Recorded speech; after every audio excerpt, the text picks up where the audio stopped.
નમસ્કાર. દિવસભરના તાજા સમાચારોમાં તમારું સ્વાગત છે. તમારી સાથે હું છું પિનલગીરી ગોસ્વામી. સમાચારો વિસ્તારથી જાણીએ એ પહેલા મહત્વના સમાચારો ઉપર એક નજર. નમસ્કાર મિત્રો, આજના સમાચારમાં સૌથી પહેલા વાત કરીશું કર્ણાટકના ડેપ્યુટી સીએમની આંખમાં આંસુ આવી ગયા. બેંગ્લોરમાં સર્જાયેલી ઘટનામાં જીતનો માહોલ માતમમાં ફેરવાઈ ગયો. ભીડ બેકાબૂ બનતા અનેક લોકોના જીવ ગયા. ડીકે શિવકુમાર મીડિયા સમક્ષ વાત કરતા ભાવુક થઈ ગયા. મિત્રો, અન્ય મહત્વના સમાચારની વાત કરીએ તો મધ્યપ્રદેશના રીવામાં તીર્થયાત્રીઓને નડ્યો છે અકસ્માત. ઓટો પર ટ્રક પલટતા 7 મુસાફરોના મોત થયા છે. મિત્રો, અન્ય મહત્વના સમાચારની વાત કરીએ તો ભારત માટે સૌથી મોટા અને અગત્યના સમાચાર છે. રાફેલ ફાઇટર જેટની બોડી હવે ભારતમાં બનશે. દસોલ્ટ અને ટાટા ગ્રુપ વચ્ચે થઈ ગઈ છે ડીલ. મિત્રો, અન્ય મહત્વના સમાચારની વાત કરીએ તો કુદરતનો પ્રકોપ દર વર્ષે લાખો લોકોને ઘર વિહોણા કરી રહ્યો છે. ઇન્ટરનલ ડિપ્લેસમેન્ટ મોનિટરિંગ સેન્ટરના નવા રિપોર્ટ અનુસાર 2015થી 2024 સુધીમાં વિશ્વભરમાં પૂર, વાવાઝોડું, ભૂકંપ અને જંગલમાં દાવાનળ જેવી કુદરતી આફતોએ 26.48 કરોડ લોકોના ઘર નષ્ટ કરી દીધા છે. જેમાં 2024માં જ 4.58 કરોડ લોકો ઘર વિહોણા બન્યા હતા, જે દાયકાની સૌથી મોટી તબાહી હતી. ભારતમાં 3.2 કરોડ લોકો કુદરતી આફતના કારણે ઘર વિહોણા બન્યા હતા.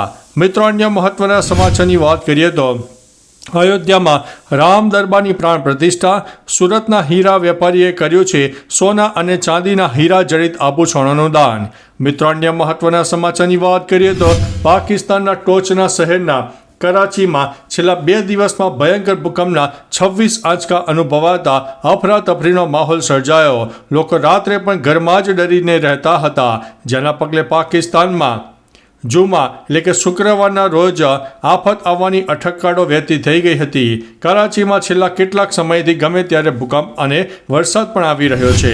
મિત્રો, અન્ય મહત્વના સમાચારની વાત કરીએ તો IPL 2025 રોયલ ચેલેન્જર્સ બેંગ્લોરની જીતની ઉજવણી દરમિયાન બેંગ્લોરમાં થયેલી ભાગદોડમાં 11 લોકોના મૃત્યુ નીપજ્યા છે.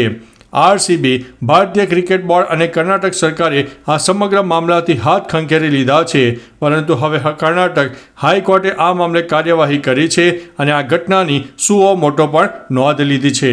મિત્રો, અન્ય મહત્વના સમાચારની વાત કરીએ તો પંજાબ પોલીસે પાકિસ્તાન માટે જાસૂસી બદલ વધુ એક યુટ્યુબરની ધરપકડ કરી છે. બુધવારે ઝડપાયેલો જસબીર સિંહ યુટ્યુબર છે અને તેનું પાકિસ્તાન હાઈ કમિશન તેમજ અગાઉ જાસૂસી માટે ધરપકડ કરાયેલી જ્યોતિ મલ્હોત્રા સાથે કનેક્શન સામે આવ્યું છે. જસબીરની યુટ્યુબ ચેનલ પર 11 લાખથી વધુ સબસ્ક્રાઈબર છે. છેલ્લા 24 કલાકમાં પંજાબમાં પાકિસ્તાન માટે જાસૂસી કરનારો આ બીજો વ્યક્તિ ઝડપાઈ ગયો છે. મિત્રો, અન્ય મહત્વના સમાચારની વાત કરીએ તો ભારતે ઓપરેશન સિંદૂર સહિતની કાર્યવાહી કર્યા બાદ પાકિસ્તાન ઘૂંટણીએ પડી ગયું છે.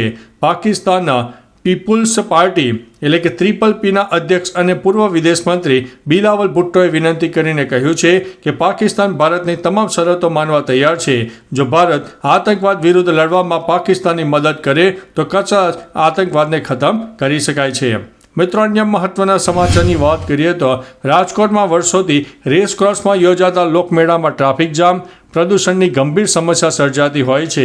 રાજકોટ પશ્ચિમના ધારાસભ્ય સહિત ભાજપના નેતાઓએ કલેક્ટર સાથે સંકલન બેઠકમાં વારંવાર લાંબા સમયથી આ સ્થળ બદલવા રજૂઆત કરી હતી, પરંતુ ઉપલા લેવલે રજૂઆત હજુ સુધી સ્વીકારાઈ નથી. હવે જિલ્લા કલેક્ટર કચેરીની લોકમેળા સમિતિએ રેસકોર્સ મેદાનમાં 14મીથી 18મી ઓગસ્ટ 2025 સુધી 5 દિવસ માટે લોકમેળો યોજવાની જાહેરાત કરી છે.